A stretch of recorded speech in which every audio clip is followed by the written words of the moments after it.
Salut à toi, bonjour et bienvenue dans cette énième vidéo où je vais te montrer l'évolution de notre propagateur de pif. Vous avez vu la vidéo précédente où on était en train de faire le parage, le décortiquage et l'incision et la transplantation.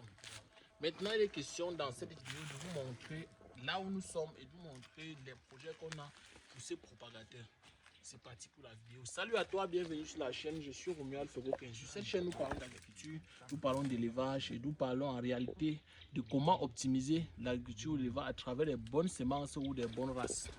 Ce matin encore, je vais te montrer cette pépinière. Je vais te montrer comment on a fait pour arriver là et comment ce qu'on compte faire.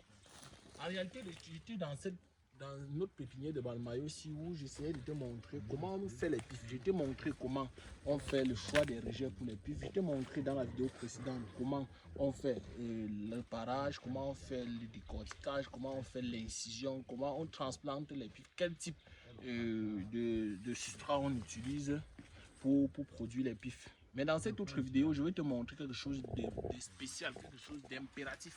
Parce que quand tu vois là, on a mis 5000 esplans dans les deux propagateurs, mais quand tu regardes avec moi, on est déjà après les 40 000. Mais on est en train de faire une tâche aujourd'hui qui est très spéciale, la réactivation. Quand vous allez voir derrière moi, les jeunes sont à l'œuvre, les gars sont sur le terrain en train d'effectuer cette opération de réactivation. En réalité, la réactivation, c'est quoi? Vous allez voir ça derrière moi.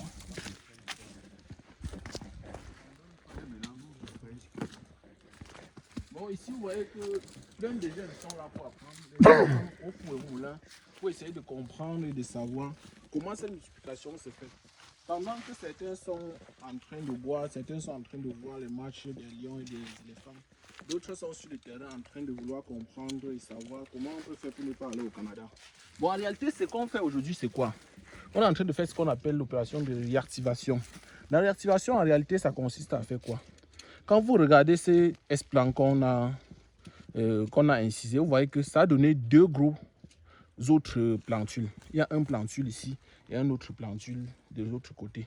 Donc l'objectif, c'est multiplier encore cette plantule qui vient de sortir pour que ça donne aussi plusieurs dizaines de plantules à côté.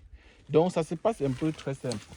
Quand je veux prendre un esplan comme ça, vous voyez que ici, on a eu trois autres plantules qui sortent de part et d'autre. Vous voyez qu'après avoir tué le méristème central qui est ici, les esplans commencent à sortir un peu de partout.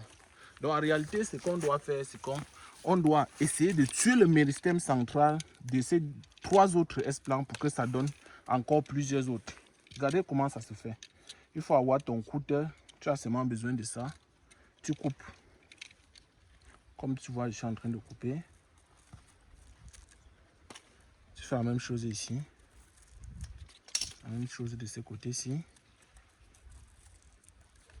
Une fois que tu as fait ça, tu nettoies ton esplan. Tu nettoies. Quand tu vas nettoyer, tu vois avec moi le méristème central qui sort.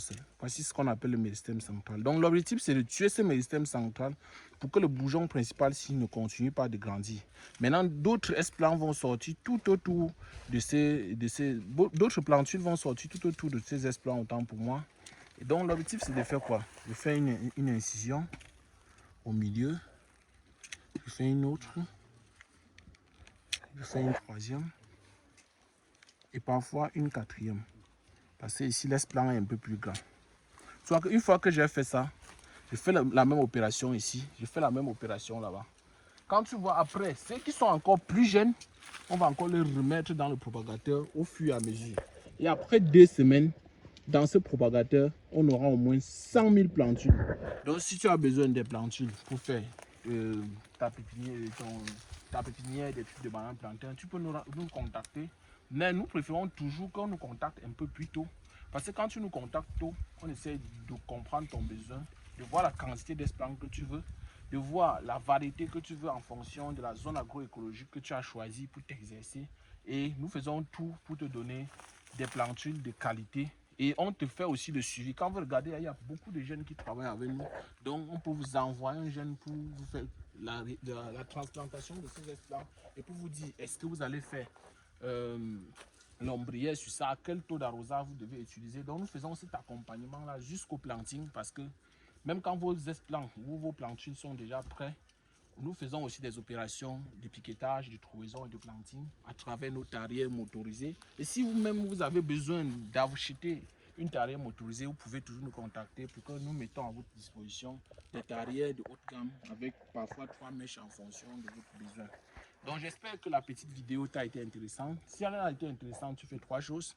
Tu t'abonnes à la chaîne, tu partages la vidéo et tu donnes ton commentaire ou tu poses ta question pour qu'on essaie de te donner les éléments de réponse probants pour que toi-même tu pourras multiplier comme nous sommes en train de faire. Et en dernière chose, c'est que si tu es arrivé jusqu'à ce niveau, ça veut dire que tu es intéressé par la culture et par l'élevage. Ce que nous faisons aussi, c'est que nous formons du personnel pour des exploitations. Parce que nous avons constaté que l'un des raisons d'échec au niveau du Cameroun, c'est que les gars ont des moyens, mais ne veulent pas former le personnel. Nous faisons le recyclage du personnel ici pendant 2 mois, 3 mois en fonction du taux d'acquisition des différents du personnel agricole. Et après cela, on met à votre disposition un gars qui est prêt à faire la multiplication des semences. Vous n'avez plus à acheter les semences. Un gars qui est prêt à faire le suivi d'une exploitation et un gars qui est prêt à faire la gestion parce que chez nous, il apprend aussi comment manager les hommes. Donc à plus, j'espère qu'elle a été intéressante.